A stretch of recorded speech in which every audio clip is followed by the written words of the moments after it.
I do have one, sir. I have two, actually. First bill is House Bill 17, and this bill adds to the circumstances under which registered voters are authorized to vote by absentee ballot. It basically, present law authorizes registered voters to vote by absentee ballot under specific circumstances, such as absence from the county on election day. Motion on the bill. I do not have an amendment, Mr. Chairman. It does have a fiscal note. I know I'll have to go to full committee, and we'll work on that, but I believe this is something that Brooke has worked with us on, and it's basically a good thing if we can have more people eligible to absentee vote. Are there any questions? Representative Johnson.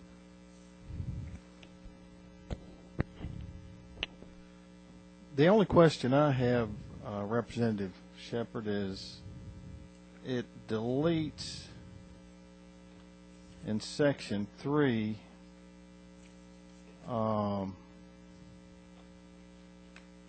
where it says, let's see, it's further amended by deleting Section F in its entirety. And basically, I think Section F just says that the Election Commission shall furnish only one set of absentee voting supplies to any voter unless the voter notifies the commission that the voter has spoiled the supplies.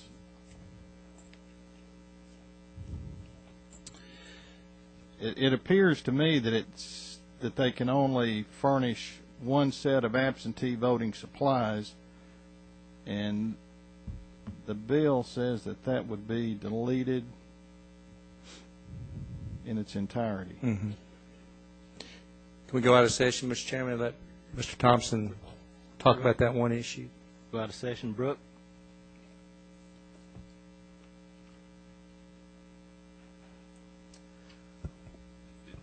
I came straight here from Senate, State, and Local where that exact same question got asked, and I hadn't had time to go look at that. I think that if it is taking out the part that talks about how many ballots you can be issued and not being issued one until we've gotten the first one back or that it's been spoiled, obviously that we want to keep that in there.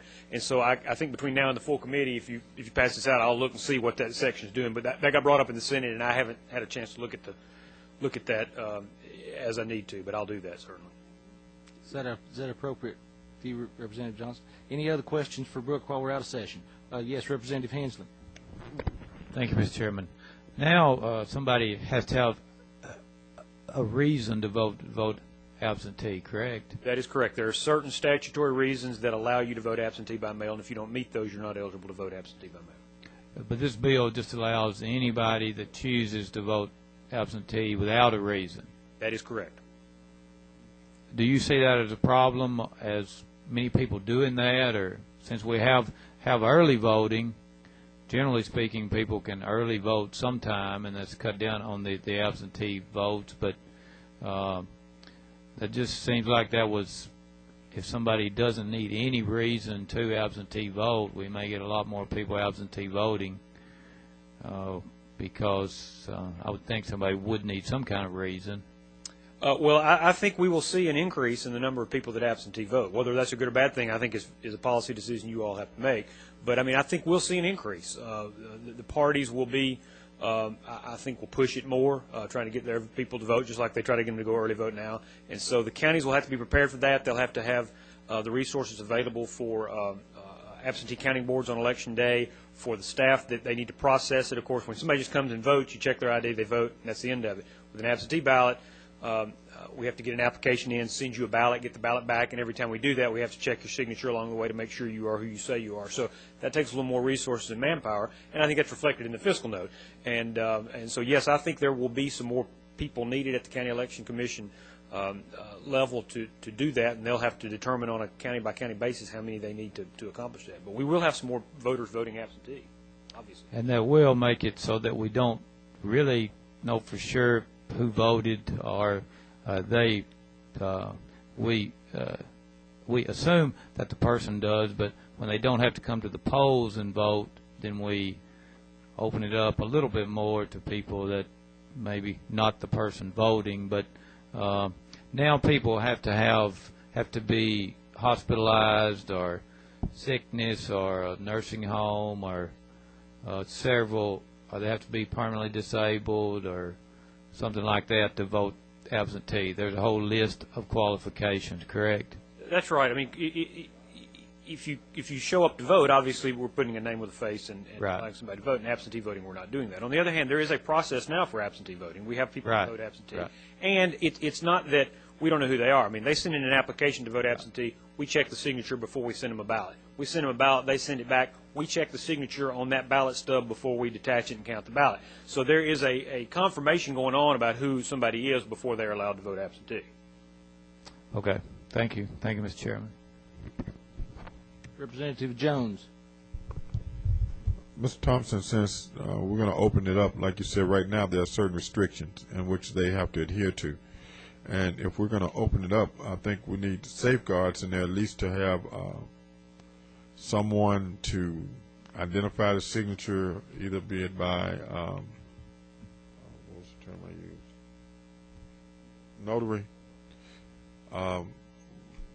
Representative Shepard, would you be objected to that, because someone needs to say, I know they're going to check it again at the election commission, but something more of a safeguard, if we're going to open it up that much, where they have to at least make some other effort, since we're taking certain safeguards away, as to having a notary also notarize that signature. Are you, if I could ask, are you suggesting do that for all absentee balloting or for those that don't already meet the statutory reason? Those that don't meet the statutory reason. If we're going to take those reasons away, then it'll be for everyone.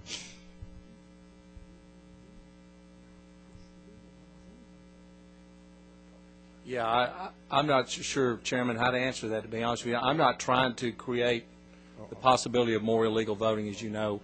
I know that. Mr. Chairman, I'm not thinking that. I'm just looking at some safeguards to make sure, because sending those ballots to a house, and you could have a person that will take, if it's 3 or 4 ballots there and that person's not there, just take that ballot and sign for everyone. But some type of safeguards, and I think using a notary would be One way to do it. right. Yeah, and I agree with you. If it's all right with you, Mr. Chairman, I'll roll this bill for a week and let me work on this, and maybe come talk to the chairman and see what we can come up with after talking with Mr. We have one more question on the list. Okay. Representative Landis, if you would like to ask your question now, then Well, I'll give an opportunity to think about it for next week. Well, thank you, because my biggest concern about this, that was one that the chairman had, but also, this just comes down to the confidentiality of a secret ballot, which is all about, it's just you in that voting booth. There is no coercion on you at all. And when I think we open this up towards this, a big, absentee ballot situation, I envision not just an illegal question too here from time to time, but I see club meetings where people have a lot of force put on them to vote a particular way. And I think it all comes back to the need for that secret ballot in the majority of cases. So I would like to, next time in a week, we'll talk about it again. Okay. Thank you. Thank you. Thank you. The bill's rolled 1 week. Okay.